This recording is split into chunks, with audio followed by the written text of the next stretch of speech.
Hi, welcome to Weird Guitar Lesson number 2. I'm Sean Persinger, aka Prester John, and today's lesson is arguably not weird, but certainly uncommon and unconventional. Today I'm going to be talking about octave displacement and showing you some real practical application for it. Okay, before we get into it, what is octave displacement?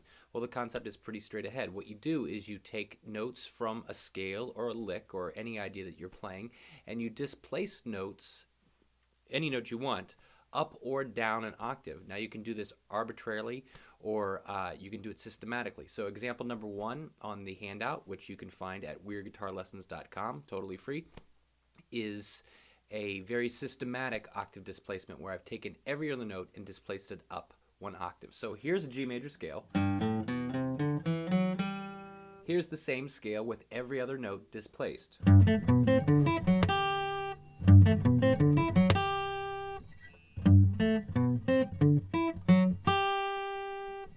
And there you go. That's the basic idea of octave displacement and trying to do it in different contexts. So I'm going to give you a couple more scale examples of octave displacement.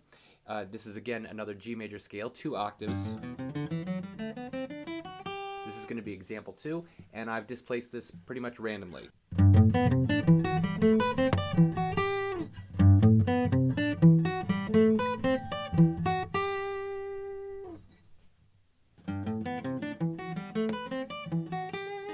Play that one again a little slower.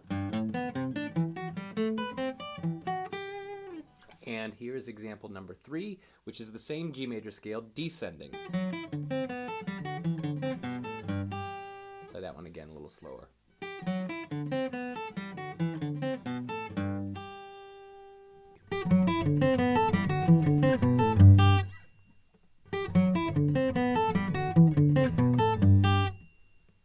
All right. So you're getting the basic idea of what octave displacement is about, and I'm going to give you a couple more exercises, but I'll just mention a couple artists who do octave displacement a fair amount. In Pat Metheny's classic tune Bright Size Life, there's a little octave displacement lick in there. I've always assumed it's octave displacement. I'm not 100% sure that's what he had in mind, but he's got some big leaps in there. King Crimson in the 1980s did quite a bit of octave displacement. The song Three of a Perfect Pair, the main riff that Adrian Blue is playing, is an octave displacement concept. And John McLaughlin and the Mahavishnu Orchestra and beyond that also did a fair amount of octave displacement, or at least octave displacement-esque ideas. And what I mean by octave displacement-esque I'll get to in just a minute. For now, let me show you just a couple more ideas of what you can do with scale-wise. Here I'm going to play an A minor scale, and I'm going to displace that up randomly also.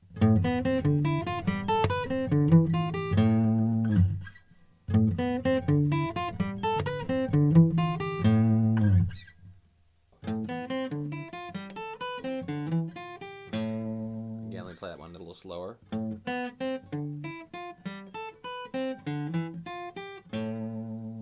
All right, and here's a C major scale descending. Now really, that's a C major scale, but I think of it as an A minor pattern, A Aeolian. You don't need to worry about that. Here it is displaced. I missed a note in there. Let me try it again. One more. That's a nice one.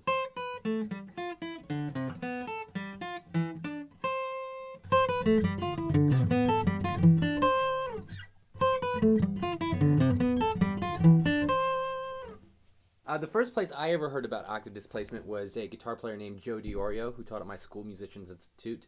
And I don't know that Joe was the first one to do it. I'm sure if you go back far enough and dig deep enough, you'll find that Bach did some octave displacement somewhere.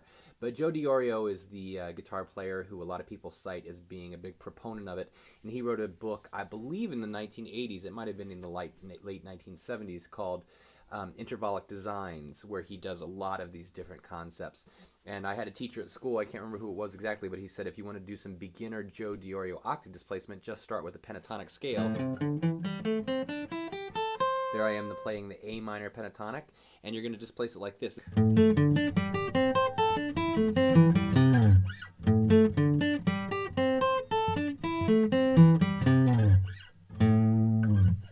Let's try it one more time. So that's called Beginner Joe Diorio Octave Displacement Lick. Another thing I want to point out about these is you've noticed so far all of my examples have been straight eighth notes. I've not been doing anything rhythmically interesting or creative, but the octave displacement itself actually gives some rhythmic accents, whether you intend it or not. So a lick like example number 2 doesn't necessarily sound like straight eighth notes because of the displacements. There I was doing actually rhythmic stuff. Let me try that again because it's kind of fun to just do rhythmic things randomly.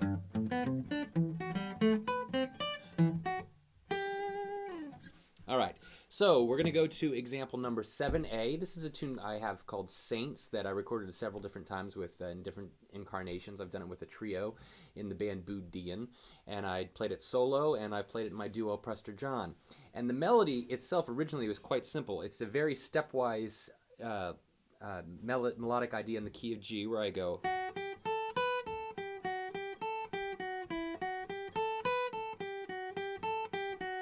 Right, I'm not skipping any notes at all there. Basically, it's very nursery rhyme-esque. Here it is, example 7B, displaced.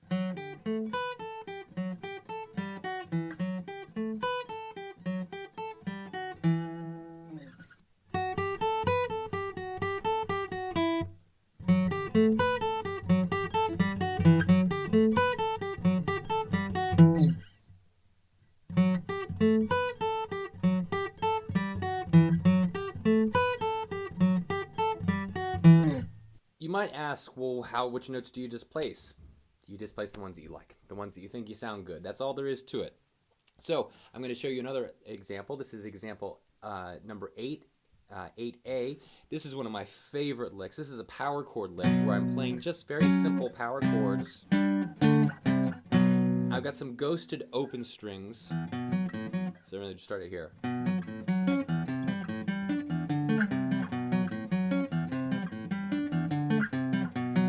That's the original riff for a tune called Cotton Sermon. That's what I came up with originally. And then all I'm doing is displacing the 5th in the power chord. So if I'm here on a B power chord, that's the root and the 5th. I'm going to displace the 5th of all these power chords, and we get this, which is example 8B.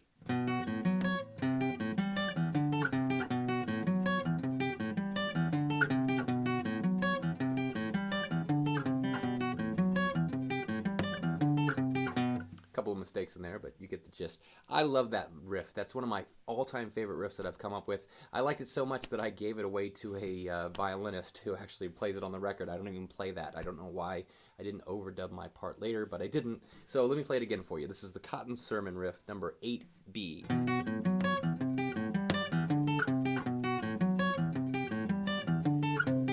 And a little slower.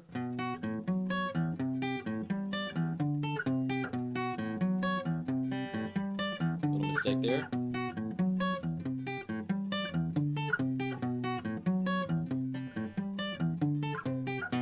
think I could play it all the way through without a mistake, but here we are, live TV.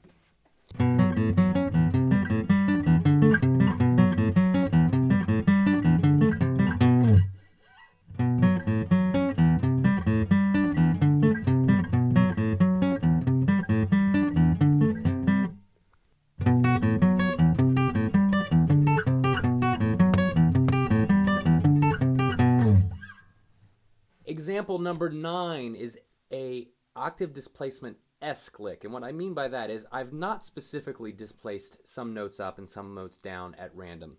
I'm just doing a wide interval lick. So theoretically it could be a wide interval lick, but I still like to think of it as an octave displacement lick, especially because this is one of the very first things I ever made up when I discovered this concept. So here we go. This is number 9. This is a tune called Hespheria and Phelan that Boud recorded on their live record, and this is what the guitar riff sounds like.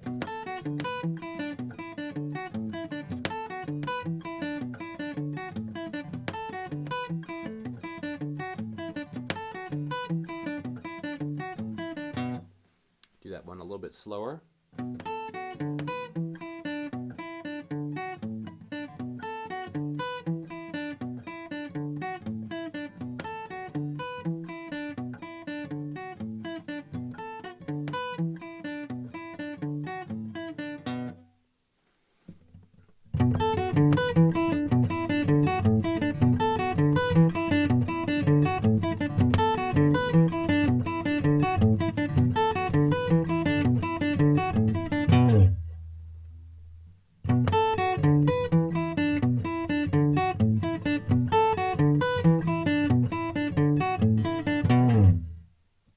So there you go. That's octave displacement. Some theory behind what I'm doing there exactly and some practical application.